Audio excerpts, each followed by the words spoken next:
Good evening and welcome. Tonight we're going to be reading this book about Liberia. Let's just dive right in. I've got my pointer pencil here to help us read.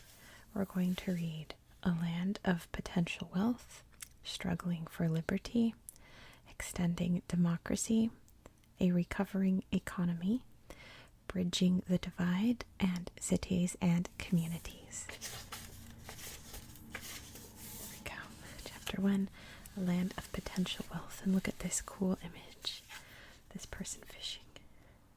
That's neat. Anyway, A Land of Potential Wealth. Liberia, Africa's first independent republic, is located in West Africa and is bordered by Sierra Leone, Guinea, the Ivory Coast, and the Atlantic Ocean. Slightly larger in size than the state of Tennessee, this small country is blessed with a tropical climate, abundant mineral deposits, a dense rainforest, and a long coastline, all potential sources of great natural wealth. Unfortunately, in recent decades, environmentally unsustainable practices and the ravages of war have prevented Liberians from benefiting from these resources. Geographic regions. There are three major geographical areas in Liberia: a coastal region that runs from Sierra Leone in the northwest to the Ivory Coast in the east, a plateau region containing vast expanses of rainforest, and the country's highlands, which straddle the borders of Ivory Coast and Guinea, Liberia's northern neighbor. The Liberian coastline is low with shallow waters and shifting sandbars. One major geographical obstacle that Liberia once faced was a lack of good natural harbors along its coast, which stretches for 360 miles. The creation of the country's artificial harbors, which began in the 1940s, eliminated this problem. The coast's high promontory, Cape Mount in the northwest, rises 1,000 feet. There are only two other notable promontories, which are the sites of the port town of Harper at Cape Palmas and the capital city, Monrovia, at Cape Mesurado. Lagoons and mangrove swamps cover the grasslands and plains of Liberia's coastal region, a strip of land about 25 miles wide. Further inland from the coastal plains are rolling hills, which cover an area between 40 and 60 miles wide. The Plateau region, located north of the hills, sits at an elevation between 600 and 900 feet. Further north of the plateau are the country's highlands. This region is home to the Nimba mountain range located in the far north and the Wologisi range in the northwest. The Wologisi range features Mount Wuteve, Liberia's tallest peak, at the height of 4,528 feet. These Liberian ranges form the foothills of the Guinea Highlands. There are 15 major rivers in Liberia, all of which drain into the Atlantic Ocean. One of these rivers, the Mono, forms the country's northwestern border, while another, the Kavala, forms the eastern border. These and four other major waterways, the Lofa, Sestos, St. Paul, and St. John, flow from the mountains of Guinea, while the shorter rivers rise in Liberia's central region. These rivers could comprise an effective transportation network were they easier to navigate, but rapids, narrow channels, and small islands keep vessels from traveling significant distances. The rivers do, however, generate hydroelectric energy. Climate. Liberia has a hot tropical climate, with an average daily temperature of 80 degrees Fahrenheit and continual rains. Next to Buenaventura, Colombia, there is no inhabited place in the world that receives more rain per year than Monrovia, which charts an annual rainfall of 202 inches. Even the country's driest place, located in the interior, still receives about 70 inches of rain per year. Liberia only has a rainy season and a dry season. During the rainy season, which begins in April or May and goes through October or November, the coastal plains experience severe flooding. During the dry season, the days remain hot, but the nights are cool. From December to March, the Harmattan winds that blow from the Sahara Desert bring relief from the humidity, but also bring flying dust that hampers people's vision. Most of the country's land can be used for agriculture. The country's soil and hot tropical climate are ideal for growing upland rice, the country's largest food crop, as well as rubber trees, the largest cash crop. Coffee, cocoa, and cassava also grow in abundance, and coconuts thrive in the sandy soil of the coastal zone, along which wild palm trees, from which Liberians extract palm oil. Rainforest. The Liberian rainforest. Hello, there you go. Hello. There you are. The Liberian rainforest is a national treasure, covering 31% of the country's land area. It makes up 45% of the Upper Guinea Forest, which also covers parts of Sierra Leone, Guinea, Ghana, Togo, Guinea-Bissau, the Ivory Coast, and Nigeria.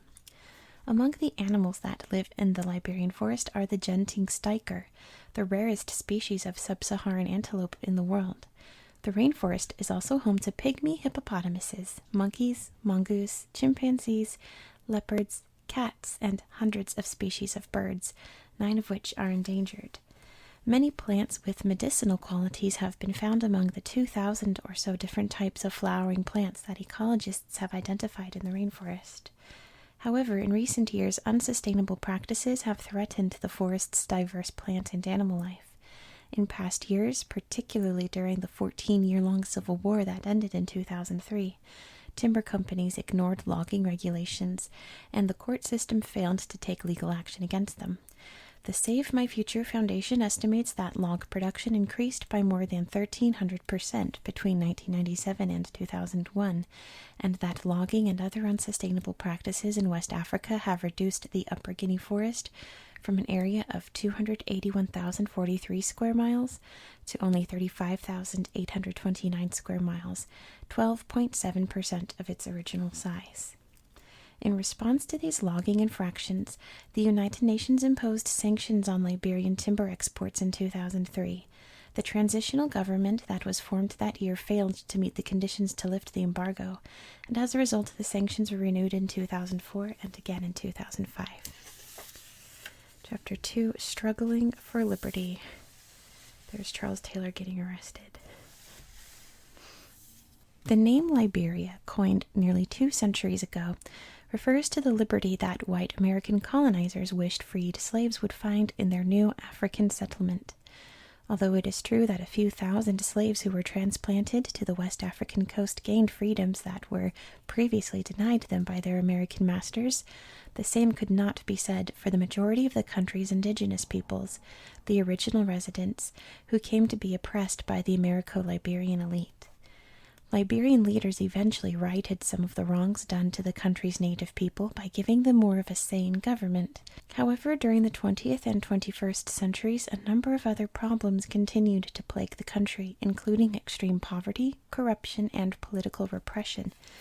Today, most Westerners know Liberia for the long and brutal civil war that raged from 1989 to 2003. During these years, rival armies, many composed of children, committed horrific crimes against fellow citizens and other West Africans.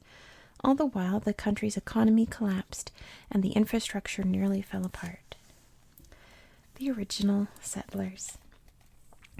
Although the accounts are far from complete, a historical record does exist of Liberia before it became an independent republic.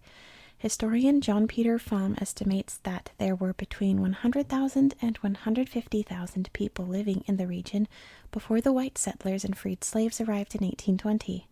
They consisted of 3 main groups: the Kwa-speaking, Mel-speaking, and Mande-speaking peoples. The Kwa-speaking peoples, who are subdivided into the Kron, Kru, Bassa, and Grebo ethnic groups, are believed to have begun migrating from the north and the east during the 13th century.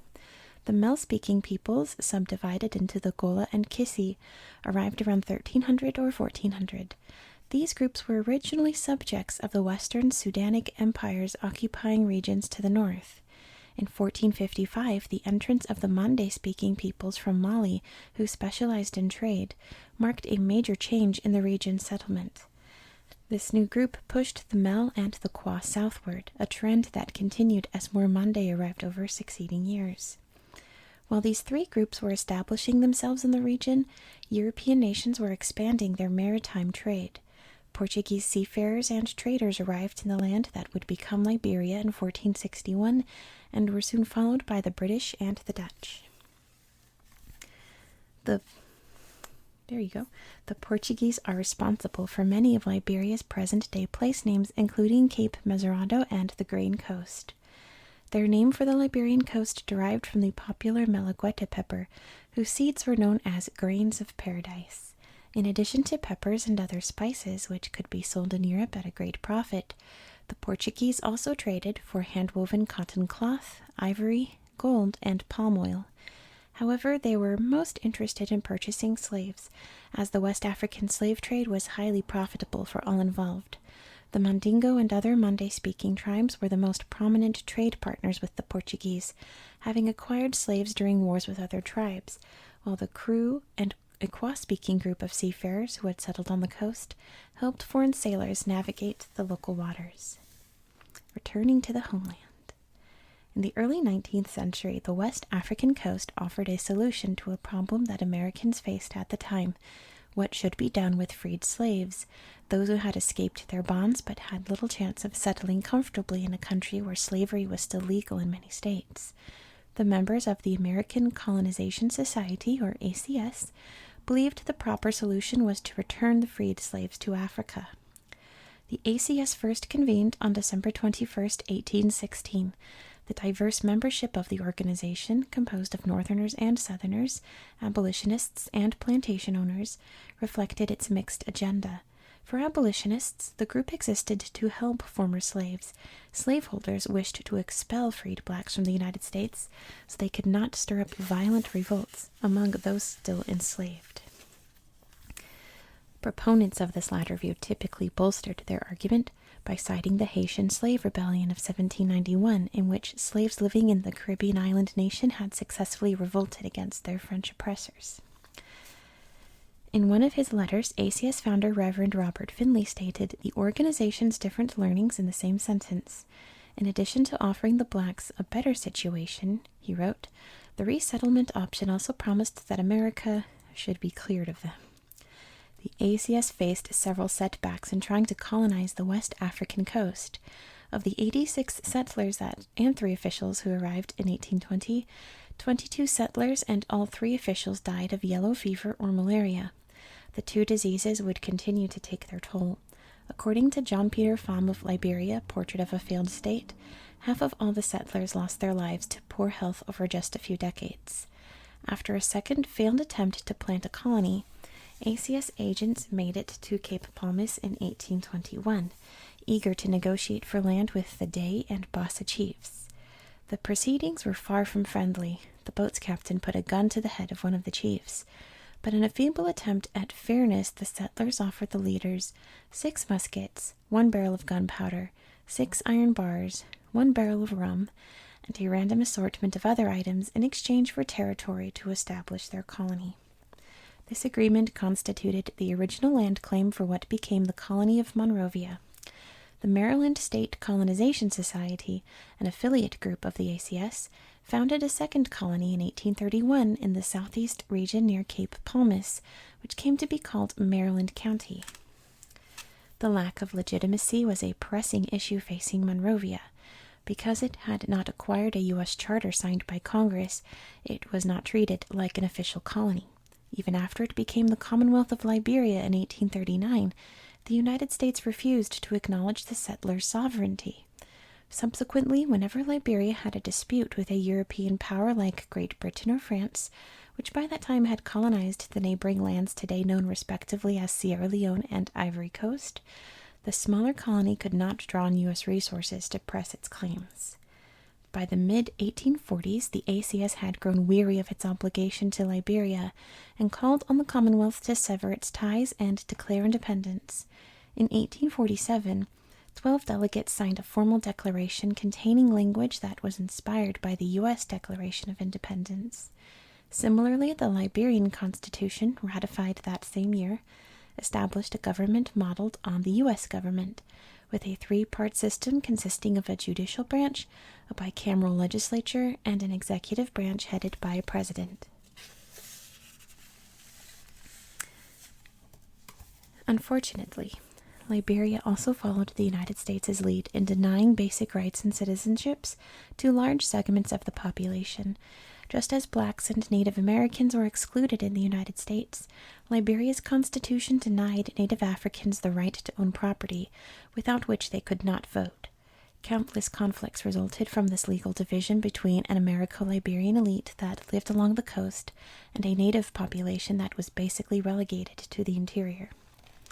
Under the leadership of its first president, Joseph Jenkins Roberts, Liberia tried to obtain official recognition as an independent state. Great Britain, which believed Liberia could act as an effective partner in its campaign to end the international slave trade, was the first to establish official relations. It was followed by France and finally the United States. Pacifying the interior. During the Republic's early years, the government worked to pacify the people of the interior.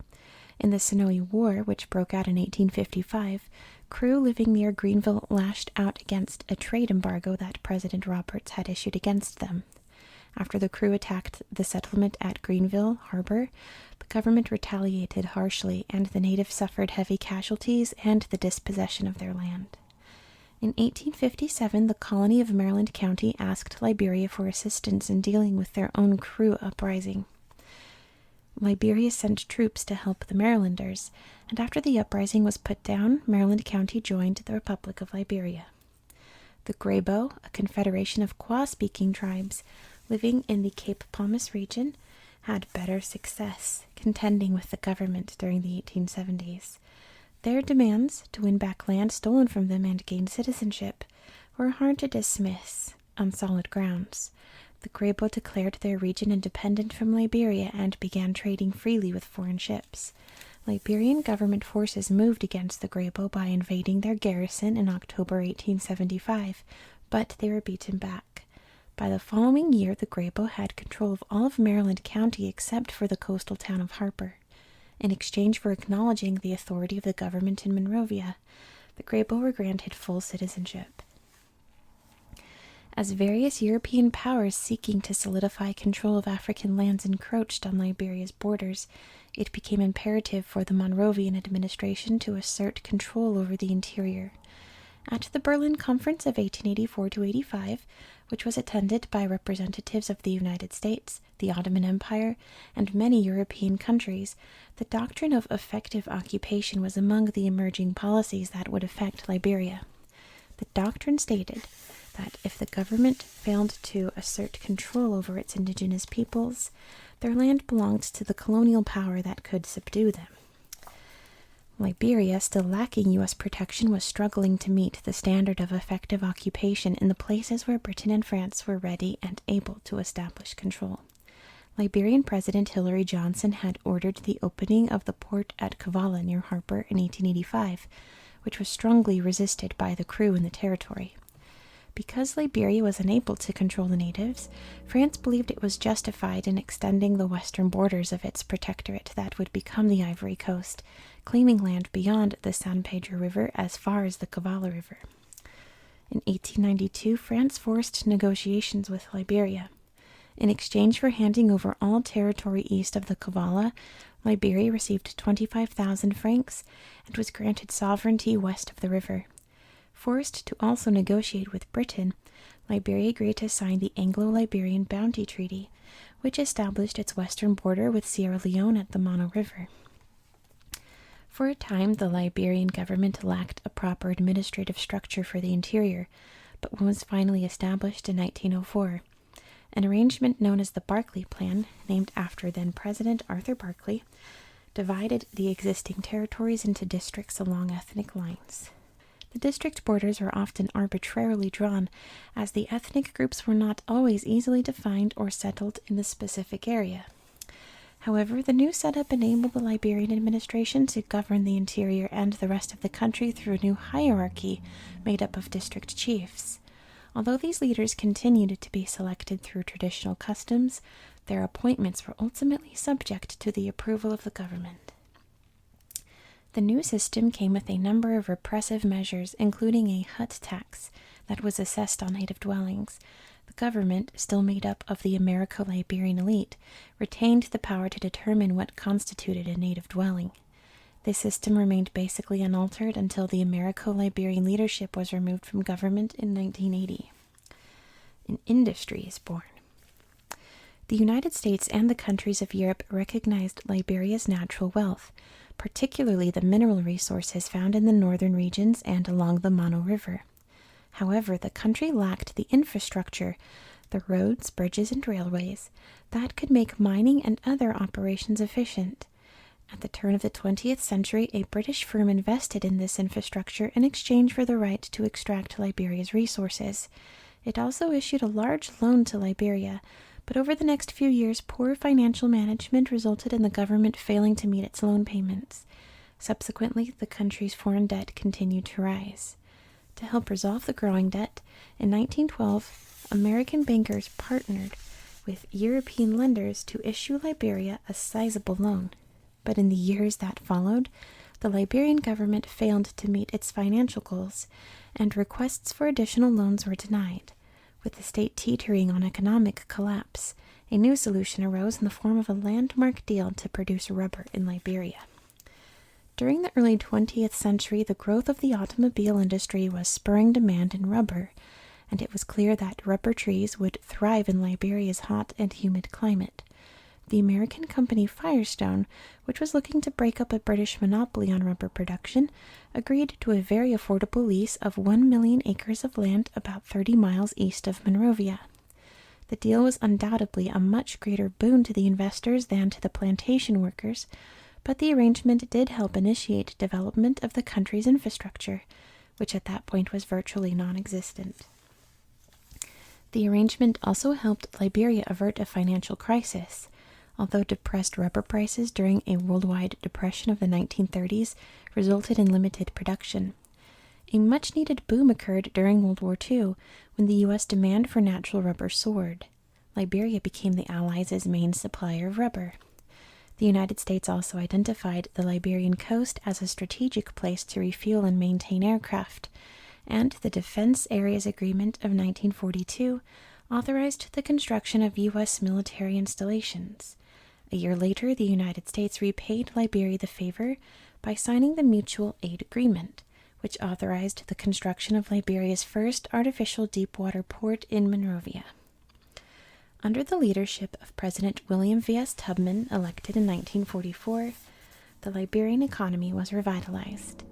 His open-door policy, which invited the country's trade partners to invest in the Liberian economy and enjoy tax benefits, coincided with the completion of the Monrovia port in 1948.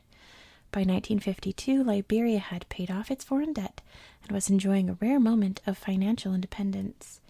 Tubman's early years also were highlighted by the unification policy, which threatened the power of the Americo-Liberian elite by extending the vote to women and indigenous people, and offering government positions to native Liberians. However, although indigenous groups could vote, they could not register new political parties, and several police organizations that formed under Tubman kept any resistance in check. Members of the opposition were sent a clear message when Samuel Daniel Coleman, chairman of the Independent Whigs, was killed in 1955. With the power of the dominant True Whig Party unchallenged, Liberia remained a one-party state. By changing the Constitution's limit on presidential terms, Tubman was able to stay in office for 7 straight terms. Tubman's long presidency ended with his death in 1971. His more tolerant successor, Vice President William R. Tolbert, Jr., inherited a soaring national debt that he could not curb. The economy was particularly hit by changes in world market prices, and with the population lacking basic necessities like clean water, domestic production slowed. In 1979, Tolbert proposed to raise the price of imported rice as a way to force an increase in production of the staple crop. The unpopular solution was met with violent demonstrations that became known as the Rice Riots. Capitalizing on the people's outrage at the president, a master sergeant and ethnic Kron named Samuel Doe began planning a coup. Failed redemption. Few leaders were spared when Doe's 1980 coup succeeded in overthrowing the Tolbert administration. Members of Doe's People's Redemption Council, or PRC, stormed into the executive mansion, killing Tolbert and 26 government leaders. Shortly after, 13 cabinet members were publicly executed. As Liberia's first indigenous leader, Doe seemed an answer to the prayers of Liberia's long-oppressed majority. His administration made gestures at democracy, forming a National Constitutional Commission that ratified a new constitution in 1986. However, in reality, Doe was a ruthless despot, given to abusing his people through torture, false arrests, and biased trials. To stay in power, he rigged the vote to win the 1985 presidential election. Most indigenous Liberians did not attain the equal standing with the Americo-Liberians that they hoped for following Tolbert's overthrow. Instead of smoothing the playing field, the Doe administration replaced the favoritism that had been shown toward the settler elite with preferences for the Krons and, to a lesser extent, the Mandingo. Doe was afraid of losing his power, so he excluded all other ethnic groups from politics. When Brigadier General Thomas Kwiwonkpa attempted a coup in 1985, the president sent his Kron brigades to brutally murder Kwiwonkpa and 3,000 Geo and Mono residents of Kwiwonkpa's homeland in Nimba County. As brutal as his tactics were, Doe failed to preserve his power base for long. By 1989, Charles Taylor, a former Minister of Commerce, had assembled a small group of rebel soldiers in the Ivory Coast. On Christmas Eve of that year, Taylor invaded with his small group of 168 exiles, known as the National Patriotic Front of Liberia, or NPFL, with plans to overthrow Doe. Upon crossing the Liberian border, they were joined by thousands of Geo and Mono fighters. Doe failed to meet his enemies head-on, and his attacks on villagers only shifted popular opinion toward the side of the NPFL. By May 1990, the NPFL had won several battles against the government army, the Armed Forces of Liberia, or the AFL, and captured the port town of Buchanan and the city of Kabarnga, where Taylor set up a provisional capital. The NPFL eventually grew to outnumber government forces through a style of recruitment for which Taylor became infamous. The NPFL conscripted orphaned children, some as young as 8, to form Taylor's small boy units. Preyed upon at such impressionable age, these children could be counted on for their loyalty. They would eagerly carry out orders to commit murder and other savage acts on villagers, instilling a general fear of the NPFL. The conflict intensifies. By August 1990, the conflict had escalated into a civil war that had already claimed 5,000 lives and made 345,000 Liberians refugees. That month, the Economic Community of West African States, or ECOWAS, a group committed to economic cooperation in the region, convened in Banjul, the capital of Gambia, to figure out a way to bring peace to Liberia. Leaders at the meeting commissioned the ECOWAS Ceasefire Monitoring Group, or ECOMOG, a peacemaking force made up of 3,000 soldiers from 7 countries, and appointed Amos Sawyer as president of the transitional government they planned to set up following Doe's removal. Both the Organization of African Unity and the United Nations approved the Banjul resolutions. Taylor and the NPFL did not, which meant that the country would remain divided. Taylor declared himself the president of Greater Liberia, a region that he hoped to create by extending the country's borders into Sierra Leone. With both ECOMOG and the NPFL moving closer toward removing the president, Doe's days were numbered. Ironically, neither of these forces administered the fatal blow.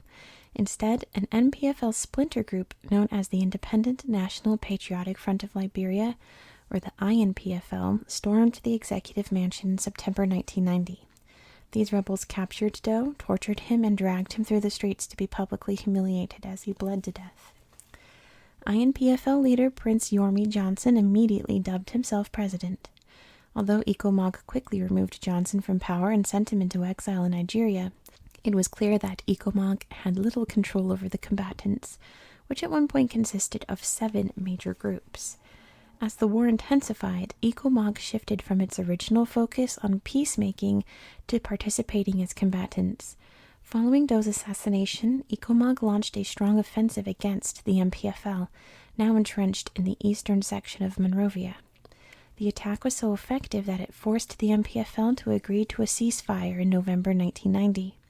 However, although Taylor attended power-sharing discussions in February 1991, he refused to agree to terms. Over the next 6 years, there would be several more peace agreements. Each one was derailed by Taylor. Economic and social life in Liberia disintegrated during the fighting.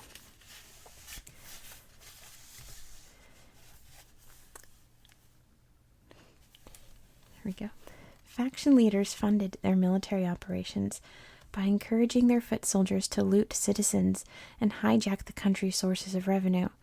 There were allegations that even Ecomog troops participated in the looting and harassment of civilians. However, the MPFL remained the most ruthless of the combatants and the most effective at securing revenue from the country's timber, iron ore, gold, diamond, and rubber operations. Looking to further expand its revenue, the MPFL next turned to the many diamond mines of Sierra Leone. It helped the Revolutionary United Front, or RUF, a Sierra Leonean rebel group, launch its rebellion in March 1991 on the Liberia-Sierra Leone border. In exchange for the MPFL's guns, the RUF supplied diamonds that it secured by terrorizing civilians through a brutal campaign of rape and amputation. These became known as blood diamonds. International intervention. It seemed that the only realistic solution to the crisis depended on international mediation. This finally began in November 1992, when the United Nations enacted an arms embargo to cut off some of the supplies to MPFL. Next, the United Nations Observer Mission in Liberia, or UNMIL, was formed to enforce the Cotonou Peace Agreement of July 1993, which scheduled a ceasefire to begin the following month and made plans to form a transitional government. Working in coordination with the contingent of peacekeeping troops from the Organization of African Unity, UNMIL worked to disarm the population and maintain peace in embattled regions. The disarmament process was slow. The Liberian National Transitional Government, set up in March 1994, was marred by internal rivalry, and its control never extended beyond Monrovia. Following more failed treaties and a long battle in Monrovia in April 1996 that claimed 5,000 lives, a peace accord signed in Abuja, Nigeria, finally established an effective plan for disarmament and scheduled an election for May 1997. This time, peacemakers were empowered to place sanctions on factions if the accord was broken. In the end, the 9-year civil war resulted in the deaths of over 150,000 people and the internal displacement of another 800,000. An additional 700,000 Liberians fled to neighboring countries. Liberia was in ruins, and the people wanted peace at any cost, even if it meant having Charles Taylor as president. As the one individual who determined whether fighting would continue in Liberia, he had secured the reluctant support of the majority of people in the months leading up to the presidential election. Many voted for Taylor, hoping his election would end the fighting. Taylor won over 75% of the vote and took office in August 1997. A short peace. As many expected, Liberia did not find stability under Taylor. He suppressed virtually any form of dissent, filled the Liberian army with his own MPFL comrades, and instead of rebuilding the war-torn economy, sent it further into decline. Taylor's administration was rife with corruption. Desperate to be rid of President Taylor for good, a rebel army called Liberians United for Reconciliation and Democracy, or LURD, emerged in 1990, launching a revolt that dragged the country into war once again. LURD would ravage the countryside for the next several years in its campaign to end Taylor's anti-terrorism units. During this time, Liberia continued to face accusations from the rest of the world of continuing to support the RUF and its blood diamond trade. In 2000, the United Nations issued an embargo on the import of diamonds from Liberia, in addition to a new arms embargo and a travel ban on any senior government member who provided support to rebel movements in neighboring countries. By early 2003, Taylor's government, suffering from effects of the international isolation, was unable to defend itself against two rebel campaigns, the LURD onslaught in the north and the Movement for Democracy in Liberia, or Model Revolt, in the south. The total numbers of casualties were massive. The Liberian death count since 1989 had grown to more than 200,000, and the world leaders began demanding Taylor's immediate resignation. He finally consented to leave his position in exchange for receiving safe harbor in Nigeria, where he could avoid arrest by the Special Court of Sierra Leone, a tribunal that had indicted him on 11 counts of war crimes and crimes against humanity. U.S. and United Nations peacemakers supervised the transfer of power in August 2003. During that same month, a new interim government signed a peace agreement with rebel forces in Accra, Ghana. The transitional government appointed Gudi Bryant as chairman, a position he held for 2 years while preparing the country for new elections. In the November 2005 presidential election, Harvard-educated finance minister Ellen Johnson Sirleaf beat George Weah, a professional soccer player turned politician, to become Liberia's new president. Upon her inauguration in January 2006, Johnson Sirleaf faced the difficult task of rejuvenating a destroyed economy and restoring the broken trust in the Liberian government, both at home and abroad. Reconstruction. Under the leadership of Johnson Sirleaf, Liberia immediately initiated the Reconstruction process by implementing the first 150 Days Action Plan. The plan was based on 4 pillars, or key areas of focus: expanding peace and security, revitalizing economic activity, rebuilding infrastructure and providing basic services, and strengthening governance and the rule of law. The Johnson Sirleaf administration took several steps to instill the nation's confidence in its renewal. To show her commitment to fighting corruption, the president fired top officials as a way to repair Liberia's global standing and international trade relations. She worked to restore agreements with several countries, including France, Germany, Canada, Israel, and Italy. In recognition of Liberia's reform efforts, the UN Security Council eased a ban on weapon sales to the country in 2006. To address the crimes committed during the 1989-2003 war, Johnson Sirleaf's government also set up the Truth and Reconciliation Commission. After hearing testimony for 4 years, the commission issued a final report to Parliament in 2009. The report recommended 200 individuals for prosecution and a smaller list of leaders to be barred from public office, including the president herself, who was a former supporter of Charles Taylor during his early years as a rebel leader. Johnson Sirleaf admitted her regret for backing Taylor, and Parliament took no immediate steps to put her on trial or keep her from seeking re-election in 2011.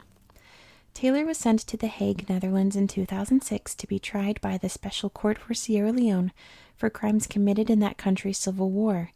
The trial faced delays but finally began in January 2008. Taylor himself took the stand in 2009 and denied all 11 charges against him. The trial lasted for several years, with closing arguments held in March 2012.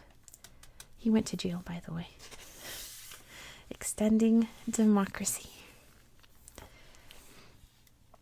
When Liberia became Africa's first republic in 1847, its founding fathers intended the country to have a democratic government, at least for the Americo-Liberian elite.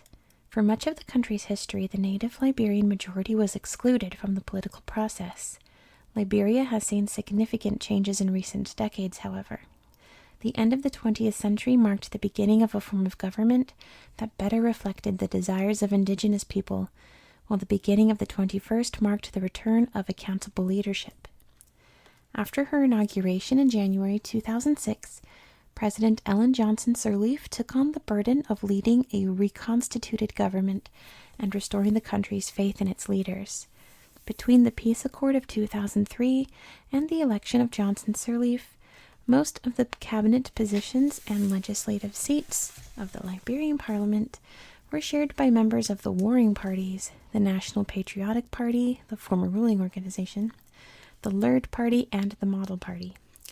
The 2005 parliamentary election, which coincided with the presidential election, ushered in a new legislature. The 3 branches. Liberia's original constitution, which was revised in the mid-1980s, drew heavily on the U.S. Constitution. In fact, the author of the document's first draft was a Harvard University professor. Thus, the framework for Liberia's government shares with the United States a strong central leadership, popular elections, an independent judiciary, and a balance of powers between 3 government branches: the executive, judicial, and legislative.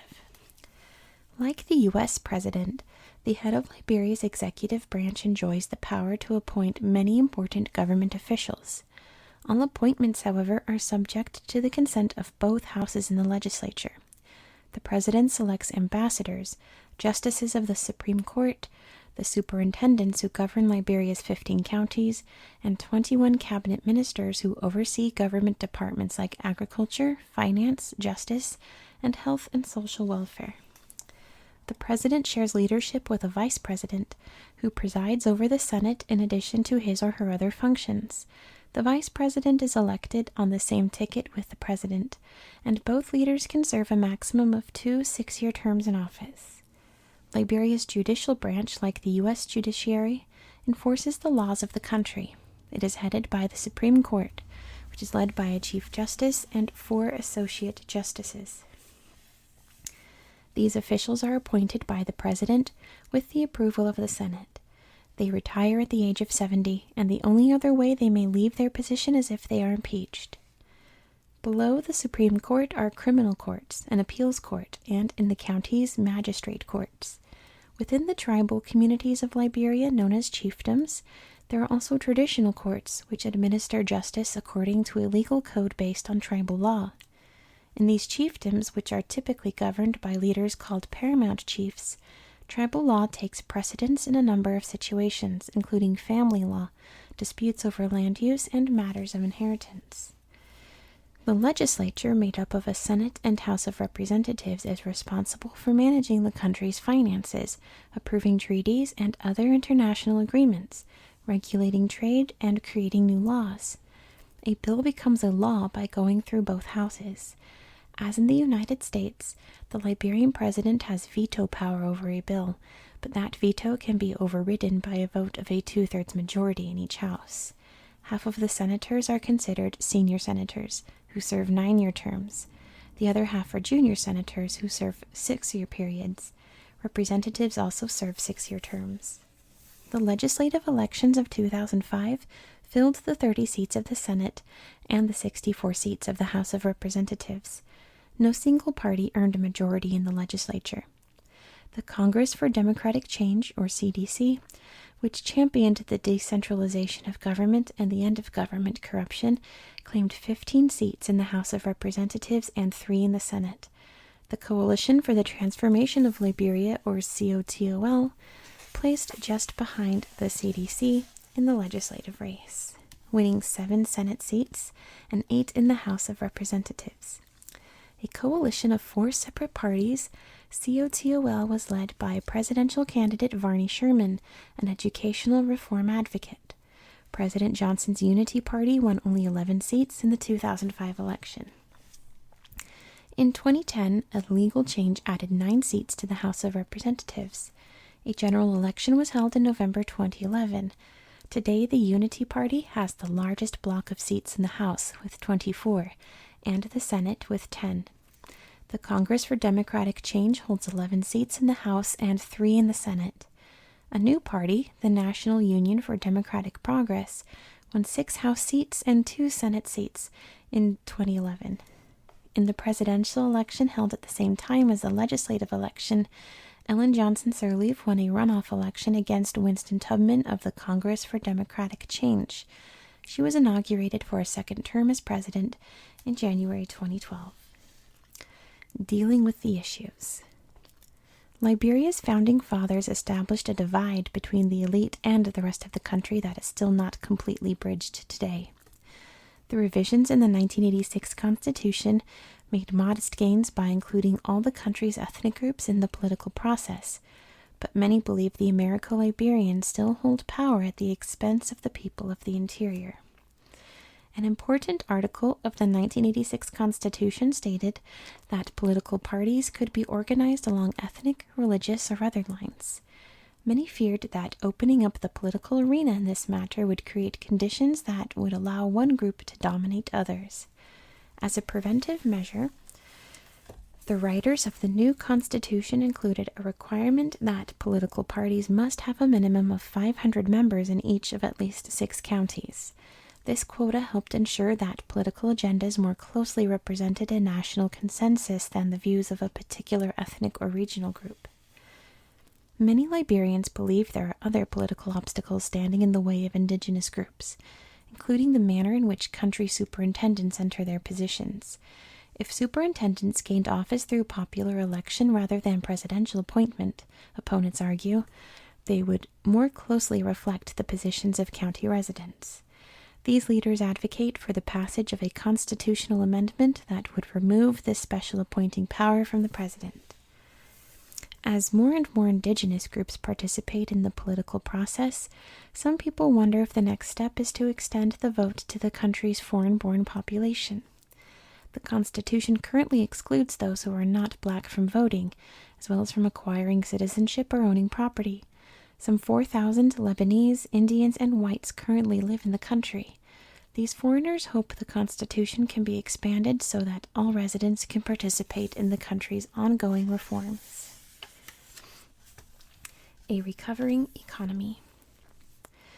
Even before the first shots of their civil war were fired, many Liberians were familiar with extreme poverty.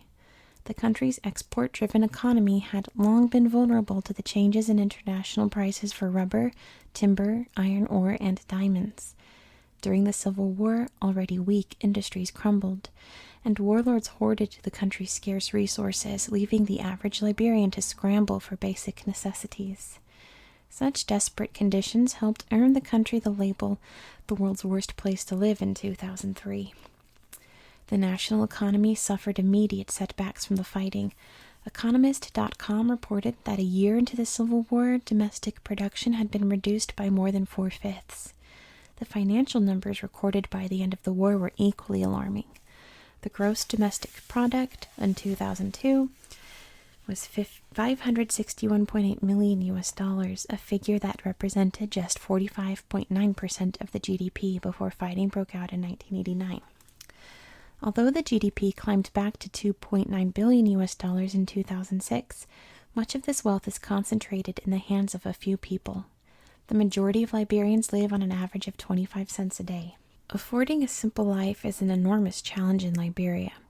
The population faces an 80 to 85% unemployment rate, and the United Nations estimates that over 80% of Liberians live below the poverty line. People also struggle to afford basic commodities. A bag of rice is sold at $22 to $30, while the average worker only earns about $10 and $20 per month. The country's health and education services are no better. In October 2005, journalist Joas Kapia reported that 30 Liberian medical doctors were serving over 3 million people, and a UN panel found that an understaffed teaching force had gone 24 months without receiving pay. Something that would backfire when the Ebola outbreak happened. Anyway, making a living. Most of Liberia's wealth comes from its soil, as roughly 70% of the labor force is made up of farmers or plantation workers. A large portion of Liberia's land is ideal for tree crops, such as coffee, cacao, palm oil, coconuts, and rubber. Of these, rubber is the biggest cash crop, and rubber plantations are the largest private sector employer in the country. Liberian rubber is produced by large corporations as well as smallholders, who generate about 30% of the total rubber output. The industry first took off in 1926, the year the Firestone Tire and Rubber Company signed a lease for 1 million acres of land just east of Monrovia. The benefits were enormous for the company, which obtained the 90-year lease for 6 cents per acre. It used some of its profits to build up infrastructure, constructing hospitals and a road network that connected Liberia with Guinea and the Ivory Coast. The Firestone plantation soon became the largest industrial rubber plantation in the world, and it maintains that distinction today. Although the rubber industry thrived for decades, it faced serious production setbacks during the Civil War. The International Monetary Fund estimated that earnings generated from Liberian rubber fell to $73.5 million in 1988 to as low as $2.4 million during the first half of the war. The post-war recovery has rejuvenated the rubber industry, and in 2008, Liberia reported $206.8 million in rubber exports.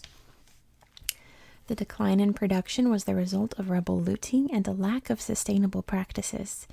During the war, plantations underwent barely any replanting, which is an essential practice in rubber production because older trees yield significantly lower levels of latex. But in 2005, Firestone, which now operates under the Japanese-owned Bridgestone, came up with a redevelopment strategy. After renewing the land lease for another 36 years, the company reported its plan to give smallholders 600,000 rubber stumps to help them replant their plantations. General Manager Charles Stewart also announced that Firestone made more than $100 million in the industry. I'm guessing. Anyway, another major industry is iron ore mining, which primarily takes place in the Nimba Range, in the Bomi Hills and Bong Range in the central region, at the Cape Mount on the Mono River. At one point, iron ore exports generated more revenue annually than rubber and provided 47% of the country's export earnings. However, during the war, some mines were damaged and production was halted, while others were seized by the MPFL and other factions. As with other industries, peace in Liberia finally brought stability to iron ore mining. In 2010, the steel corporation ArcelorMittal Liberia announced that it planned to invest $1.5 billion to rebuild infrastructure and jumpstart the economy. There's a hair on my pencil. Where did that come from? Anyway. Diamonds are Liberia's other major mineral export. They are traditionally mined in the Lofa and Nimba counties in the northern half of the country. But between 2001 and 2007, a UN embargo was imposed to force the end of the blood diamond trade. According to an August 2001 story published in the New York Times in 2000, while the MPFL still traded arms for diamonds with the RUF, Liberia unlawfully exported an estimated $300 million in diamonds, only some of which originated in Liberian soil. Most were mined in Sierra Leone. Since the UN lifted the diamond embargo and Liberian firms began meeting the costs of trade certification, diamond exports have brought in $10 million or more annually. Timber is another valuable resource, although its earnings potential has historically been wasted through government corruption and mismanagement. In response to illegal logging practices, the United Nations imposed a separate embargo on timber in 2003, but it was lifted in 2006 and shortly after the industry bounced back. Experts have reported that the illegal timber trade fueled the Civil War just as much, if not more, than diamonds. Patrick Alley, director of the human rights and environmental group Global Witness, estimated that the timber trade under Taylor brought in as much as $187 million a year, although the government only reported a fraction of this amount. Industry mainstays. One source of revenue that remained steady even during the fighting is the National Merchant Marine, which has one of the largest fleets in the world. For several decades, the Liberian fleet has been a reliable revenue source. In 2010, the country earned more than $18 million from its fleet of more than 3,100 vessels. Most of these ships are not actually Liberian, but sail under its national flag. This arrangement was set up through the adoption of the 1948 Maritime Code, which permits foreign ships from Germany, Greece, the United States, and other countries to register as Liberian vessels. In exchange for paying the registry fee, shipping companies can avoid the wage requirements on the seamen they hire from Liberia and other developing countries. Human rights groups have complained that this employment system does not ensure good working conditions on the boats. Another major revenue source during and since the war has been remittances. Individuals living and working in the United States and other countries send home on average about $6 million a month. Essential changes. Regardless of the forms that foreign assistance or investment takes, they are pivotal to the success of Liberia's poverty reduction strategy, a comprehensive economic plan that Sir Leif Johnson implemented in 2008. Much-needed donations for Liberia were generated in 2004 when a major conference in New York pledged over $500 million for renovations. New foreign investment in Liberia has resulted in great part from the new administration's steps to ensure peace, strong government, and economic development. In 2010, the government reported that during the Sirleaf Johnson presidency, Liberia has garnered $16 billion in foreign direct investment. An equally critical element to Liberia's ongoing redevelopment is the continual scaling down of its national debt, which by 2007 climbed to $4.9 billion, a figure equivalent to 700% of the country's national income. In partnership with the World Bank and a few wealthy countries, Liberia has reduced its debt total by more than $3 billion. In 2009, the government announced that most of the remaining debt will eventually be cancelled through Liberia's participation in the heavily indebted Poor Country Initiative, overseen by the World Bank and the IMF. Bridging the divide. Throughout much of Liberia's history, the majority of Americo-Liberians preserved the Great Divide between themselves and the country's indigenous peoples. Their wealth, sophistication, and Christian faith distinguished them from the tribespeople of the interior. Americo-Liberians generally are wealthier than native Liberians, and they tend to live in the coastal towns and outlying regions. However, for some years the cultural gap has been gradually closing between these two groups, and as a result, they are moving closer toward forming a shared Liberian culture. Making up only 2.5% of the population, the Liberian descendants of the freed slaves have exercised a great amount of influence in spite of their small numbers. Today, this group shuns the label Americo-Liberian, which to some suggests they do not have firm roots in their own country. A separate group descended from the people known as the Congos makes up another 2.5% of the population.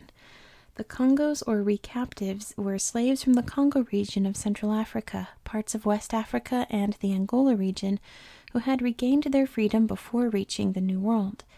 They were not, however, sent back to their places of origin, but rather redirected to Liberia and the surrounding area. Because Americo-Liberians claimed similar origins with the Congos, over time they more readily assimilated the recaptives into their culture. The rest of the population is made up of at least 16 ethnic groups who speak more than 20 languages and local dialects. Some ethnologists say there are as many as 14 more groups besides those officially recognized. Identifying these groups is difficult because many of the government-created labels for tribes were applied more out of a need to establish territorial lines than to accurately identify people. Outsiders refer to one group as the Kron, for example, but these people rarely use this label to refer to themselves. Another reason why identifying distinct groups is difficult is that a number of tribes have been assimilated into others. This process has been shaped by forces like urbanization, intermingling, and population shifts due to new job opportunities. One distinguishing cultural feature that commonly has been altered is language, and in some cases languages have been replaced altogether. The major ethnic groups. The Kapele are Liberia's largest ethnic group, numbering over 300,000 people. They reside in central and western Liberia, mainly in Bong County, as well as in urban communities like Monrovia, where there are distinct Kapele communities. They are believed to have migrated in the 16th century from the region of modern-day Guinea, and today live under 12 chiefdoms. The Kru, historically a seafaring people, generally live on Liberia's coast and the interior regions of Sonoy County, which is home of the Greenville port. During the Age of Exploration, Europeans hired Kru as seamen on trading vessels and warships. Historians surmise that the Kru are among the oldest established ethnic groups, and thus have incorporated other groups into their communities over the centuries. A geographically scattered group, the Kron have formed 6 chiefdoms in Sonoy, Nimba, and Grand Geda County. There are also Kron members living in the Ivory Coast, where they are referred to as the Wee. The MPFL, which considered the Kron to be loyal supporters of President Doe, focused its attacks on Kron villages in the beginning of its 1989 campaign. During the second half of the Civil War, many Kron joined the Model Army and supported its crusade to overthrow the Taylor government. The Mandingo, which settled in the western region in the 17th century, were among the first to connect the interior with the Atlantic trade. They came in larger waves in the late 19th and early 20th centuries after the Wassoulou Empire in Guinea fell to colonial forces. They were once led by the great Muslim ruler Almami Samori Touré, whose empire covered parts of what became Sierra Leone, Guinea, and Ivory Coast. Today, many Mandingo remain in western Liberia, situated in 2 chiefdoms in Bomi and Lofa counties, while other enclaves are found in Gambanga, Monrovia, and other urban centers. The Mandingo have remained a group set apart because of their Islamic faith and their reputation as traders.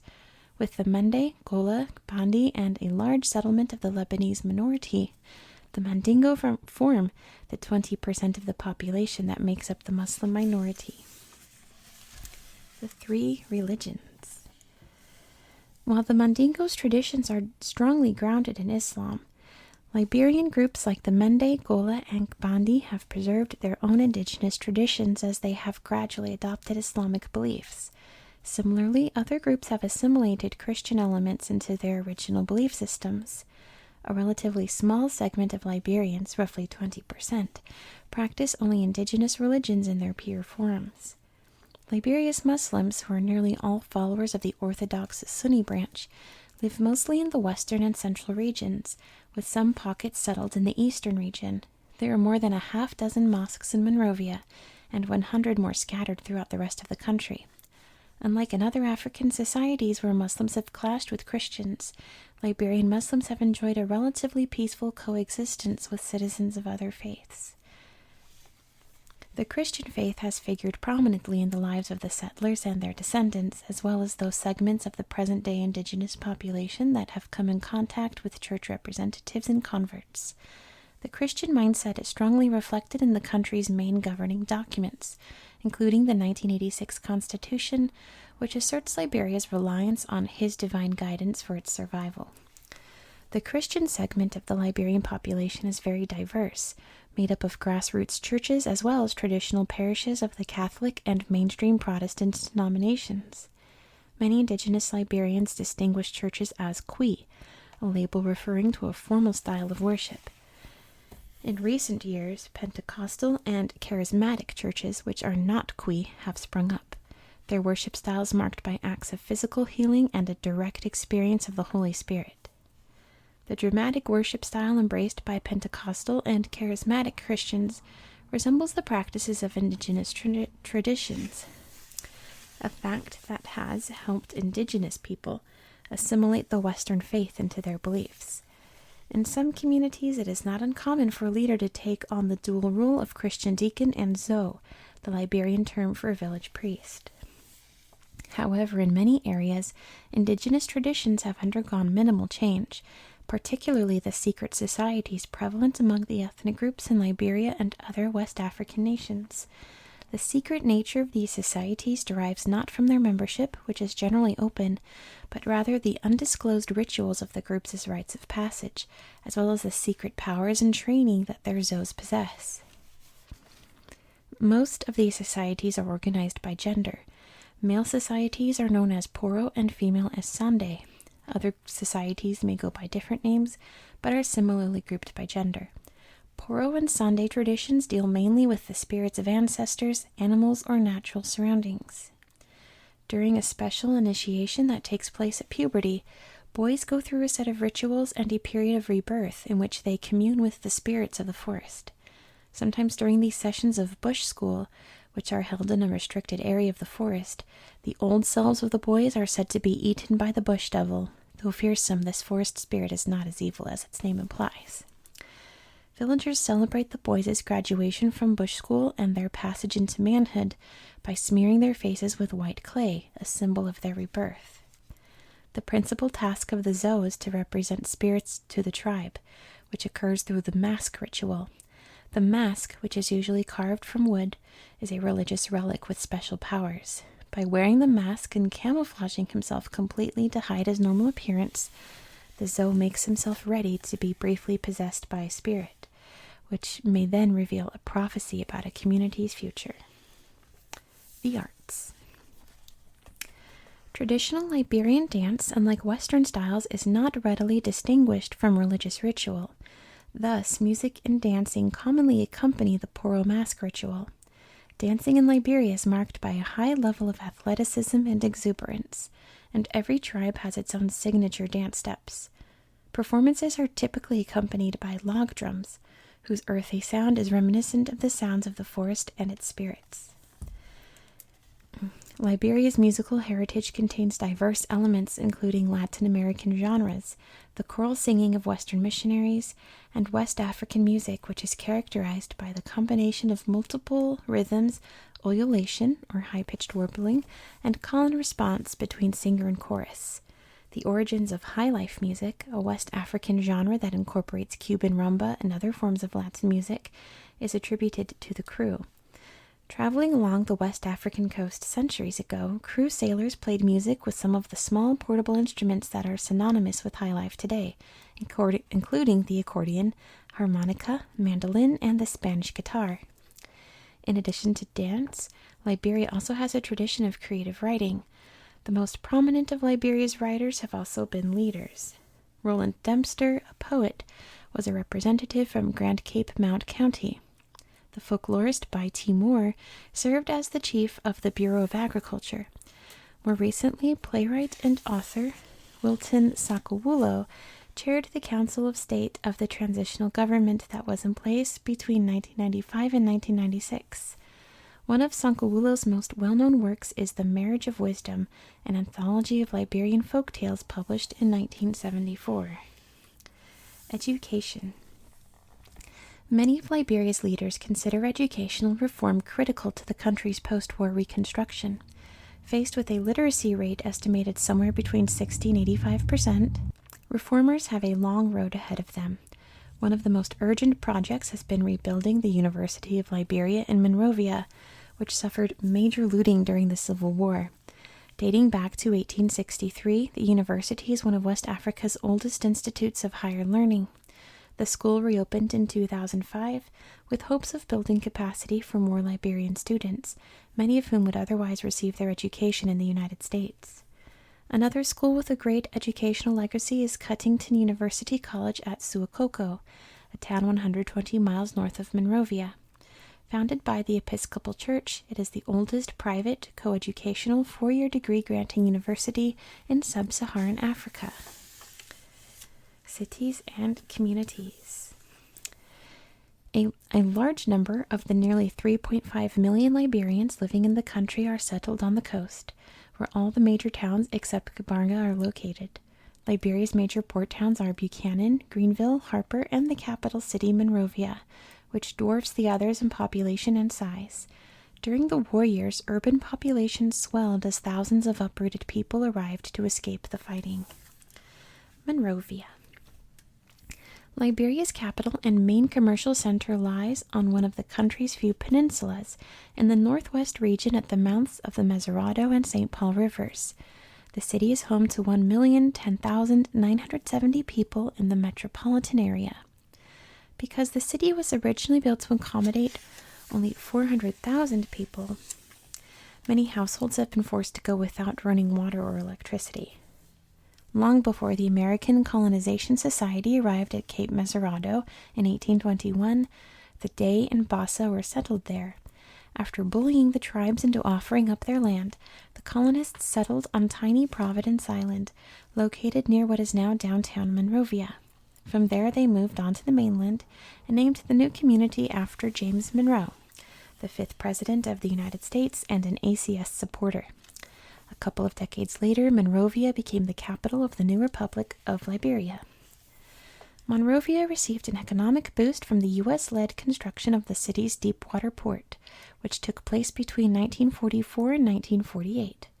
A port industry has since developed at the Freeport at Bushrod Island, located just north of the capital. There, exporters send out iron ore and use the Freeport's warehouses to store petroleum and liquid rubber latex. Trading outfits from prosperous nations also use the port as a place to dock their ships for repair and to transfer goods headed for other destinations along the West African coast. Liberians have flocked from the interior to the capital in search of the jobs this industry has created. Other people have found jobs at the Firestone Plantation and its company town Harble, located 32 miles southeast of Monrovia. Named after company founder Harvey Firestone and his wife Ida Bell, Harbel is home to most of the plantation's workers. Firestone manages the town's hospital and hydroelectric power plant, as well as its roads, housing, and school system. This new economy that the Freeport and the rubber plantation spawned was seriously derailed by the fighting between 1989 and 2003. A major battle took place in Monrovia in 1990 when the INPFL, a splinter group of MPFL, attacked President Dough's stronghold. In 1992, the MPFL launched an offensive on the city. In 2003, during the campaign to bring down President Taylor, the Lurid rebel army briefly had control of the Freeport before relinquishing it as part of the August peace agreement. Now that peace is restored, Monrovians are eager to finish the city's reconstruction. Much of the rebuilding is focused on downtown Monrovia, located south of Freeport along the banks of the Mesurado River. This district features the University of Liberia, the Executive Mansion, and the National Museum. Originally the home of President Joseph Jenkins Roberts, the National Museum served as the house of the national legislature from the 19th century through the 20th century. Today, the museum promotes indigenous culture with a collection of historic and cultural artifacts. Another important cultural archive, the National Cultural Center, is found in Candaja, located just 10 miles down the shore from Monrovia. The center exhibits the architecture of the country's major ethnic groups. Gabarnga. Gabarnga, estimated population of 34,046, is the capital of Bong County, which sits between the counties of the coast and the Guinean border. A main road from Monrovia runs through this small city, connecting the region with the Ivory Coast and Guinea. Gabarnga serves as an administrative center and trade hub for the interior. Local industries include commercial poultry farming and a rubber factory, which since 1976 has produced latex into crumb rubber, a material used in asphalt and various rubber products. The city contains a large Mandingo enclave, while the surrounding region is the homeland of the Capelli people. Living in these close quarters, the two groups have clashed at different points of history. Gabarnga suffered the worst of the calamities during the periods when various rebel forces sought its capture in the quest to establish control over the interior. It served as a temporary capital of Liberia when the INPFL controlled a large portion of the country and was briefly taken again by Lurid forces in March 2003. On several occasions during the fighting, Cuttington University, located 10 miles west of Gabarnga, had to close its doors and hold classes at another location until peace was restored. Buchanan. The second largest port in Liberia is Buchanan, which has a population of about 34,270. The capital of Grand Bassa County, this town lies 62 miles southeast of Monrovia, near the mouth of the St. John River. In the 19th century, long before the city had a deep-water port, Buchanan was an export site for palm oil and piassava fiber, a tough kind of fiber used to make mats and ropes. In later decades, mining companies identified the port as a place to export the iron ore that was being mined in the mineral-rich Nimba Range in the northern region. During the 1960s, the Liberian American Swedish Minerals Company, or LAMCO, built the port facility and laid down its 168-mile railroad connecting the port to the mines. The rail line suffered neglect for years, however, and still has not been rebuilt. Probably is today, I hope, at least. Harper. The county seat of Maryland County, Harper, estimated population 17,837, is situated on Cape Palmas near the Ivory Coast. Before the UN ban on timber was imposed on Liberia, Harper coordinated with the Greenville port, which lies 124 miles west, to export much of the timber produced in the surrounding region. The Harper settlement was established as a separate mission of the Maryland State Colonization Society, or MSCS. The town was the capital of the independent state of Maryland in Africa before it became a county seat of the new Liberian Republic in 1854. A century later, Harper was folded into the developing national economy with the construction of its harbor and the opening of the road to Monrovia. Harper enjoyed periods of relative peace during the war years, Because of this, it has welcomed thousands of refugees, many of them individuals fleeing the domestic conflict that raged in the Ivory Coast between 2002 and 2005. 2 months before Model Forces captured Harper in May 2003, the Harper region was hosting about 38,000 Ivorian refugees and about 45,000 Liberians returning to their homes. I believe that's the end of this book. It certainly is. All right. Thank you so much for watching. I hope you found this video relaxing and educational. And I hope that you have a very good night. Good night.